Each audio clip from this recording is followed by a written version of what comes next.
Behind us is the Nissan Qashqai. Now this is Britain's best-selling SUV, and we're here to find out why. The model we have here is the 130 brake horsepower diesel with two-wheel drive.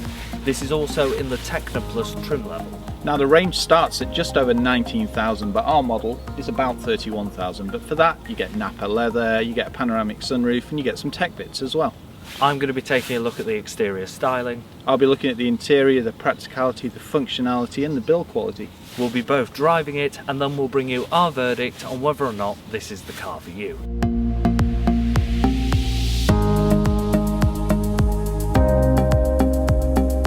I'm beginning to see why the Qashqai is one of the best-selling SUVs in Great Britain.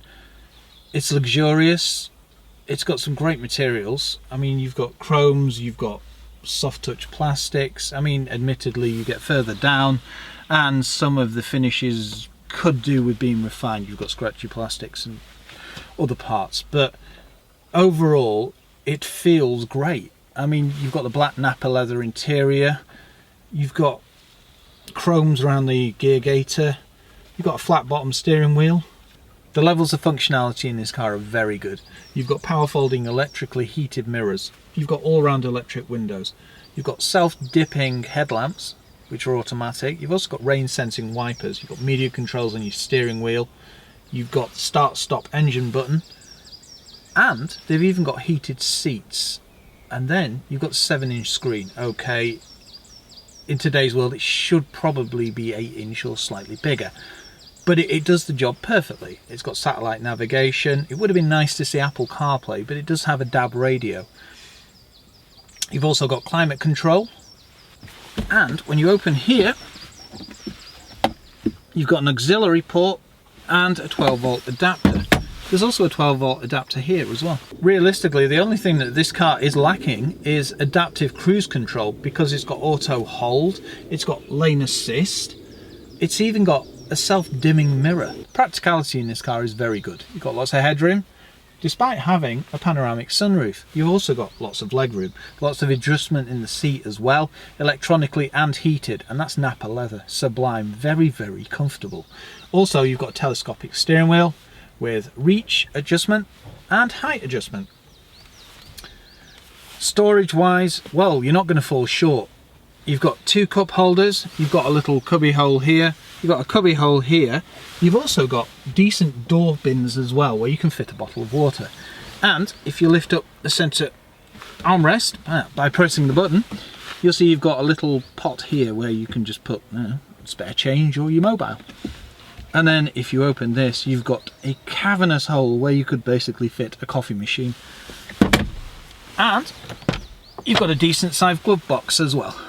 Overall, the finish in this car is extremely good. You've got a mix of great materials, you've got leathers, you've got soft touch plastics. Okay, the dash and style, it will be interesting to see what the next generation of Qashqai is, because as we know, this is the facelift model.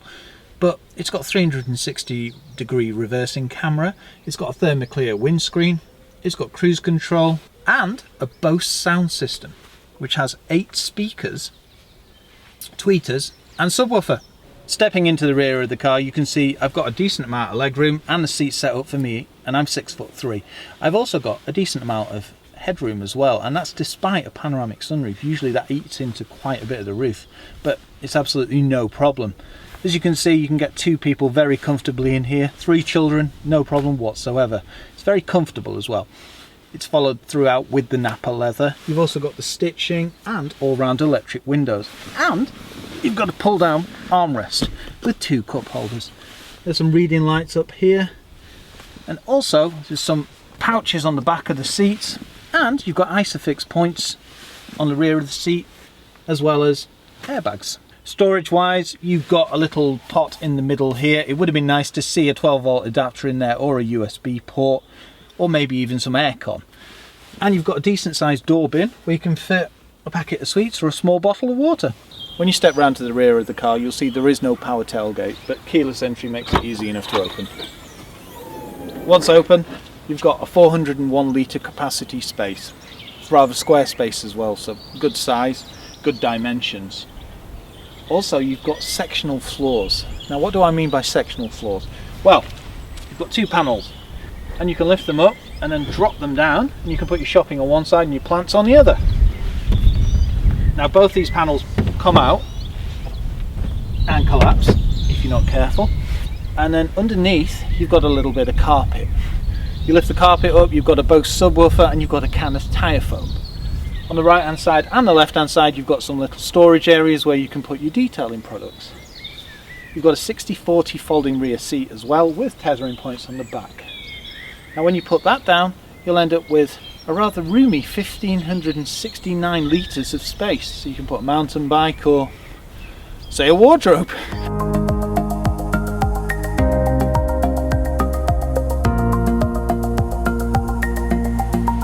This facelifted model definitely gives the car a more upmarket appearance. It's far more in keeping with Nissan's family of SUVs. The tasteful use of the gloss plastics and chrome definitely give it a more premium look. At the front of the car you do have these more striking angular body lines, automatic headlamps with self-dipping, automatic wipers, front parking sensors, and your autonomous driving aids are housed here and up on the windscreen there. Coming to the side of the car you've got a raised ride height with plastic cladding around the bottom. It just gives it that off-road appearance. On our car we have 19-inch wheels with a low profile tyre. You can opt for smaller wheels with a higher profile, so it just will make the ride that little bit more comfortable. We also have electric folding mirrors, a chrome surround around the windows, and rear privacy glass. This car also has keyless entry and a panoramic sunroof. Coming to the back of the car you've got these new sculpted rear lenses, you've got parking sensors and a rear view camera. For some reason also ours has got a tow bar, so you could carry your boat or caravan, and continuing the nautical theme we also have a shark fin aerial.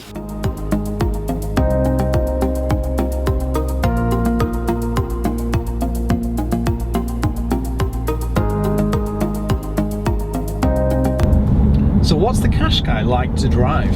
Well, it's very nippy, it's very economical, it handles exceptionally well, and it's not what you expect at all.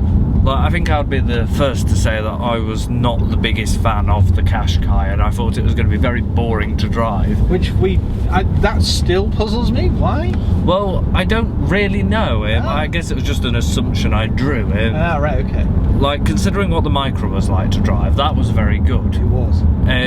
And this is no exception. It's quite engaging to drive, considering it's quite a large SUV. It's a lot more engaging than the X-Trail, but the X-Trail is a completely different vehicle. This is, I mean, you can just throw it all over the shop and it will handle. It's phenomenal for an SUV. I think them 19-inch wheels do give you a bit more feeling on the road as well. But it's not uncomfortable, is it? No, you don't sit here and think my spine's about to fall off. Exactly, yeah. It would be pretty fair to say that if you did go for the slightly smaller alloys, it would be more comfortable. It would, yes. But that's whether or not you want style. But the over intelligent chassis control really does make a difference, doesn't it? It makes it nice and comfortable when you need to, and it tightens it up when you're going for a more spirited drive. You do get a very good sense of feel and direction through the steering. You do. The gearbox is nice and tight. There's no sort of wiggle room in it. No, very refined, isn't it? And 6-speed too. Yeah, because I found the Micra's gearbox to be quite notchy. Yeah. But this is a lot more smooth. It's a lot more refined. I guess you've got to make the assumption, because they sell so many of these. Well, there's one. Exactly. Yeah, we've passed another one. They're able to refine and develop this car no end. Yes. The steering's very good. The ride's very good. There's nothing particularly where you sort of think, no. Usually with a car there's one element where you think, yes, that isn't quite so good. Yeah. But yeah, I don't have any squabbles with the 130 brake horsepower diesel. I think that's more than capable enough. It is. It's very nippy, isn't it? It's very responsive too. It just like, I thought because it's only got about 30 more brake horsepower than my Fiesta that it would be very underpowered. But why? Because of the weight and the size. Yeah, and of course we've had 3 people in it. Yeah. And it's you don't even notice it. It just goes. Yeah. Yeah, It's great fun. Yeah, it is. It's very, very good. It's not difficult to see why these sell so well. No, it's not, is it? And I think, despite the fact of being engaging, there's that ease of driving. It's just so effortless. Yeah. The gearbox is very, effortless. You can get an automatic if you want to. Steering's flawless. Yeah. It would. Yep, that was a bit tight. It would be good to see the intelligent cruise control off the Micra, wouldn't it? Yeah, there's the odd bits here and there where you you have got auto dipping lights, you've got automatic lights, automatic wipers, normal But we can't cruise forget control. it is only a facelift, isn't it? Yeah, I think the downfalls of this car will be altered when they overhaul the car. Yeah. In what I'd say about the next 2-3 years. Yes, exactly. One great thing about this SUV is it does come with a range of engines and gearboxes. That's petrol, diesel, automatics and manual. And also there's 2-wheel drive and 4-wheel drive options available too.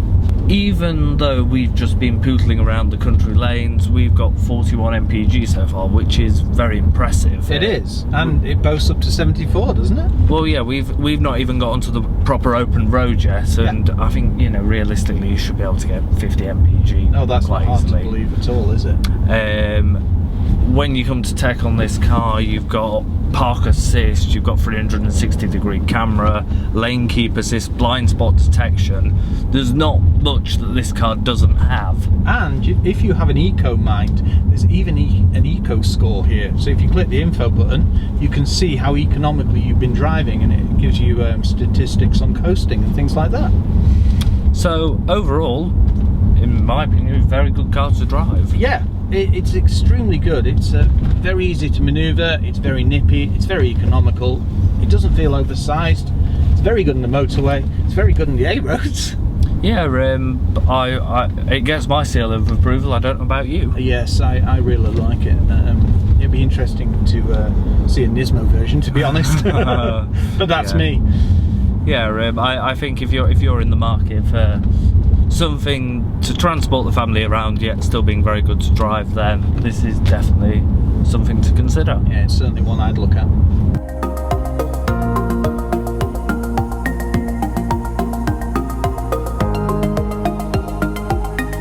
So what's our verdict of the Nissan Qashqai? Well, it's very easy to see why it's Britain's best-selling SUV. There's a range of engines and gearboxes to choose from. It's got a safety rating of NCAP 5, which is, pretty good, and it's very family orientated, and it's very spacious. Now, the car we have here is the top of the range Techno model with all the bells and whistles, and it's what, £32,000? It's just over 31,000, but yeah. I mean, what does the range start at? It's 19, isn't it? Yeah, well, even if you go for a high-end Techno model, then it's still about £5,000 cheaper than this car. Yeah, exactly. But with this one, you do get some pretty cool bits. Yeah, it's very, very well equipped, and for the money, it's very, very good. What we would like to see is the intelligent cruise control that we saw on the Micra. I think that will come in time, just like it would with the X-Trail. Well, yeah, exactly. I mean, as we know, these are facelift models rather than brand new models like the Micra. Yeah, exactly. Overall, though, we were very impressed with how it drove. Yeah. I couldn't believe it. Yeah, it handles exceptionally well and performs very well with that 130 brake horsepower diesel engine. It doesn't feel underpowered at all. My Fiesta only has about 30 less horsepower, and it's very nippy. It really, we had 3 people in it and it drove fine. Yeah, and it does return up to 74 miles to the gallon, which is very economical. If you're in the market for a family SUV, it's well worth taking a look at the Nissan Qashqai. If you have any questions regarding the car or this review, please leave them below. For more great impartial car reviews, check out our YouTube channel. Thank you.